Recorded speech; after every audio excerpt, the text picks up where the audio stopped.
New gameplay for Deep Down surfaces at the Tokyo Game Show. Champions Online receives its first major content update in years. Allods Team discusses Skyforge's PvP modes, and ArcheAge officially launches for everyone. All of this and more on this week's episode of Free to Play Weekly.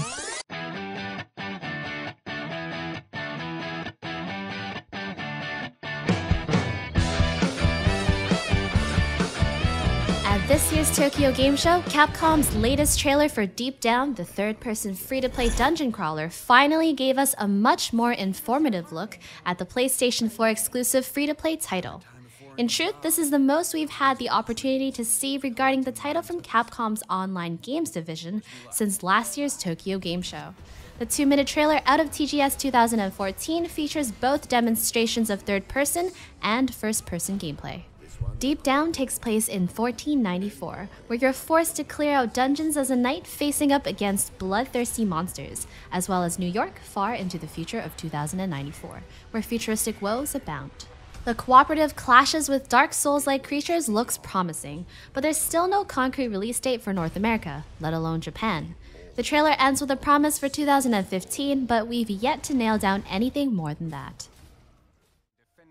Skyforge developers Allods Team and Obsidian recently released new details surrounding the MMO's approach to PvP, which included details on 5 of Skyforge's confirmed modes. PvP in Skyforge takes place almost exclusively through a matchmaking system, with the decision to exclude open-world PvP made in order to make it less likely for inexperienced immortals to come face-to-face with battle-hardened PvP masters. Players who queue up for PvP will be initially presented with 5 game modes, with team sizes ranging from 6 players up to 24. Confirmed modes include Capture the Flag, Free-for-All, Team Deathmatch, Payload, and Control Points. Initially, players will only have access to a few of these modes, with more unlocked after players reach a certain prestige level earned by completing both PvE and PvP content. Likewise, rewards earned in PvP are comparable to PvE rewards earned during regular progression, meaning players will be presented with more freedom in how they develop their characters. While all the aforementioned modes only allow for a relatively small amount of players to participate, later on, Allods Team and Obsidian plan on unveiling details surrounding their large-scale guild PvP mode called Pantheon Wars, which the team says involves complex PvPvE battles where proper role assignment is crucial. So, do you prefer open-world PvP or mode-based battlegrounds? Let us know. Dust off your spandex. After a noticeably lengthy period without any major content updates, the superhero-filled cities of Champions Online are once again under a new form of peril, all thanks to the deeds of one mechanical supervillain named Mechanon. Introduced in the Steel Crusade update, Mechanon has a penchant for causing the citizens of Champions Online to spontaneously burst into flames, which isn't something that's particularly enjoyable, at least for the citizens. To stop him, players are being sent to space, where they'll need to destroy Mechanon and his nanovirus facility to curb an impending attack on the entire world. To help battle Mechanon, Cryptic recently introduced the new reawakened Automaton archetype, which is only available to players who've already reached level 40 on another character. New powers with names like Rocket Punch, Gauntlet Chainsaw, and Orbital Cannon will only be available to Automaton players, which means players looking to mix and match these new abilities using their free-form characters won't be able to do so, at least for now. Overall, the Steel Crusade update strings players along a lengthy mission chain while serving up 3 new instances to tackle. Later on, as players take the fight to Mechanon in space, they'll gain access to the new Gateway Space Station, which will serve as a brand new hub area for current and future space missions. Just 6 months after its official launch, Hearthstone already has seen 20 million players pass through the Innkeeper's doors. That number came through the game's official Twitter account and amounts to double what Blizzard announced right after the game's launch in March. Of course, Hearthstone enjoyed a lengthy beta period and has since expanded from PC to macOS, iPad, iPhone, and Android devices. By comparison, Magic the Gathering claimed 12 million active players as of November 2011. The numbers aren't directly comparable since many Hearthstone players would no longer be classified as active, but the number of players that are still around after a year still probably amount to a significant fraction compared to the leader in the CCG field, 2 decades after its launch. Break out your air gliders because ArcheAge has finally launched for everyone.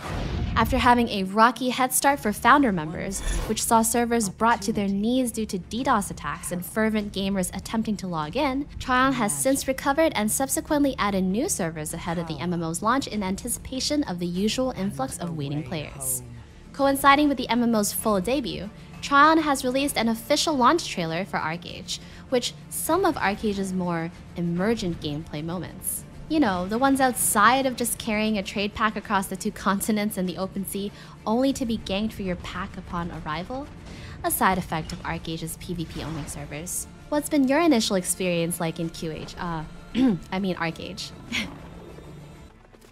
With September winding down, Sandbox Interactive's recent launch for their summer alpha for Albion Online just managed to squeak by, and still qualify as an actual summer event.